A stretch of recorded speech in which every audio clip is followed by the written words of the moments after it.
Good morning children, I am Renu madam. आज से हम लोग पढ़ाई की शुरुआत कर रहे हैं। तो ये पहला वीडियो मेरा फर्स्ट चैप्टर का है। फर्स्ट चैप्टर में कविता मन के भोले भाले बादल, ये मैं आपको एक्सप्लेन करूँगी और फिर उससे रिलेटेड जो भी टेक्स्ट बुक में है वो लिखवाऊँगी। तो इसके लिए सबके पास टेक्स्ट बुक होना ज़रूरी है। अगर आपने परचेज़ नहीं किया है तो प्लीज़ कर लीजिए, उसके बिना दिक्कत होगी। तो सबसे पहले कविता पढ़ेंगे और उसका अर्थ समझेंगे। तो मैं कविता पढ़ रही हूँ, आप अपनी बुक ओपन करके रखिए और मेरे साथ साथ कविता पढ़िएगा। झब्बर झब्बर बालों वाले, गुब्बारों से गालों वाले, लगे दौड़ने आसमान में, झूम झूम कर काले बादल। कुछ जोकर से तोंद फुलाए, कुछ हाथी से सूंड उठाए, कुछ ऊँटों से कुबड़ वाले, कुछ परियों से पंख लगाए, आपस में टकराते रह शेरों से मत वाले बादल। अब पहले इस पैराग्राफ का अर्थ समझते हैं। बच्चों, आप जब भी आसमान में बादल देखते होंगे, आपको बादल में अलग अलग आकार, अलग अलग आकृति दिखाई देती होगी। कभी ऐसा लगता होगा कि हाथी बना है, कभी शेर, कभी गुलाब का फूल, ऐसे सब भी बच्चों को दिखाई देता है। तो ये कविता उसी के बारे में है कि जब आसमान में बादल छाते हैं तो कुछ ऐसे लगते हैं कि किसी के घुंघराले बाल हैं, किसी के गुब्बारे जैसे फूले हुए गाल हैं और वो आसमान में दौड़ते रहते हैं, झूम झूम कर चलते रहते हैं। कुछ को देखकर ऐसा लगता है कि उनकी तोंद निकली हुई है और कुछ हाथी के आकार के दिखते हैं। कुछ को देख के ऐसा लगता है कि उनकी ऊंट जैसी कुबड़ है और कुछ परियों के पंख के आकार के दिखाई देते हैं। और ऐसे ही बादल आपस में कभी टकराते हैं और कभी मस्त होकर आगे बढ़ते जाते हैं। अब इसके आगे कविता पढ़ेंगे। कुछ तो लगते हैं तूफानी, कुछ रह रह करते शैतानी, कुछ अपने थैलों से चुपके झर झर बरसाते पानी, नहीं किसी की सुनते कुछ भी, ढोलक ढोल बजाते बादल। अब बादलों को तूफानी कहा गया है। क्यों? क्योंकि बादल एक जगह नहीं ठहरते, शरारत करते रहते हैं और कुछ भी इधर उधर घूमते हैं, आगे बढ़ते हैं, एक दूसरे को धक्का देते हैं। और कुछ बादल के अंदर पानी भरा होता है तो वो अपने थैले से पानी बरसाते हैं। और बादल जब आपस में टकराते हैं तो आपको पता है कैसी आवाज़ होती है? उसको यहाँ ढोलक की आवाज़ बताई गई है। नेक्स्ट पेज पे, रह रह कर छत पर आ जाते, फिर चुपके ऊपर उड़ जाते, कभी कभी जिद्दी बन करके बाढ़ नदी नालों में लाते, फिर भी लगते बहुत भले हैं मन के भोले भाले बादल। कभी बादल बिल्कुल नीचे आ जाते हैं और फिर हवा से ऊपर उड़ जाते हैं और कभी कभी जब उनको गुस्सा आता है या वो जिद पर आ जाते हैं तो इतनी बारिश करते हैं, इतनी बारिश करते हैं कि नदी नालों में बाढ़ आ जाती है।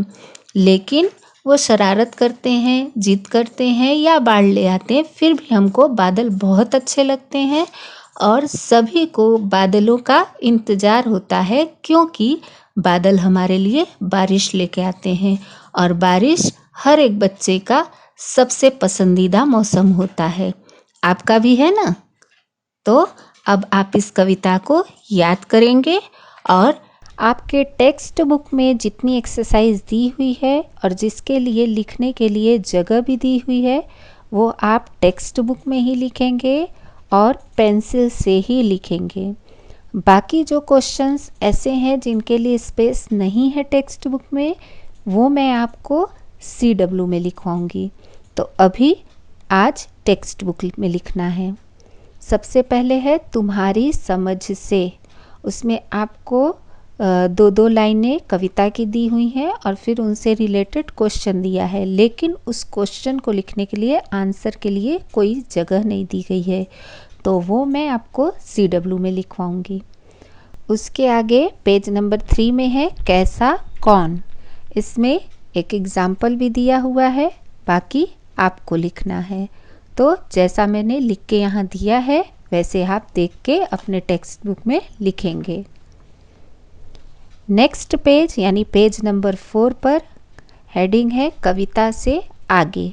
इसमें 4 क्वेश्चंस आंसर दिए हैं जो कि हम CW में लिखेंगे, क्योंकि उसके लिए टेक्स्ट बुक में कोई जगह नहीं है। नेक्स्ट है कैसे कैसे बादल। तरह तरह के बादलों के चित्र बनाओ। यहाँ आपको स्पेस यानी खाली जगह दी हुई है और ऊपर लिखा हुआ है कि आपको कैसे बादलों के चित्र बनाने हैं। तो मैंने ऐसे बादल बनाए हैं, आप ऐसे ही या इससे भी सुंदर बना सकते हैं अपनी कल्पना से, और कलर भी कीजिएगा तो वो ज़्यादा सुंदर लगेगा। नेक्स्ट है पेज नंबर 5। इसमें है कविता में बादलों को भोला कहा गया है। इसके अलावा बादलों के लिए और कौन कौन से शब्दों का इस्तेमाल किया गया है, नीचे लिखे अधूरे शब्दों को पूरा करो। तो पहला है म यानी मतवाले, फिर जी से जिद्दी, शय से शैतान, और तू से तूफानी। ये सब बादलों के लिए शब्द इस्तेमाल हुआ है कविता में। नेक्स्ट है बारिश की आवाज़ें। पानी के बरसने की आवाज़ झर झर झर। पानी के बरसने की कुछ और आवाज़ें लिखो। इसके लिए आपको जगह दिया हुआ है, पानी जब बरसता है तो कैसी आवाज़ होती है। तो आप लिख सकते हैं फर्स्ट छप छप छप, फिर टप टप टप, फिर रिमझिम रिमझिम, टिप टिप टिप, झम झम झम और झमाझम। तो ये है बारिश की आवाज़ें। नेक्स्ट है कैसे कैसे पेड़। ये दिया हुआ है बादलों की तरह पेड़ भी अलग अलग आकार के होते हैं, कोई बरगद सा फैला हुआ और कोई नारियल के पेड़ जैसा ऊंचा और सीधा। अपने आसपास अलग अलग तरह के पेड़ देखो, तुम्हें उनमें कौन कौन से आकार दिखाई देते हैं, सब मिलकर पेड़ों पर एक कविता भी तैयार करो। तो बच्चों ये अभी पढ़ाना या करवाना पॉसिबल नहीं है। जब हम लोग स्कूल में मिलेंगे, जब आप स्कूल आने लगेंगे, तब ये एक्टिविटी मैं आप लोगों को ज़रूर कराऊंगी। ओके, तो जितना मैंने आज लिखवाया है वो आप सभी लोग अपनी बुक में पूरा कीजिएगा, और नेक्स्ट वीडियो में मैं आप लोगों को CW में इस चैप्टर से रिलेटेड क्वेश्चन आंसर वगैरह लिखवाऊंगी। Thank you.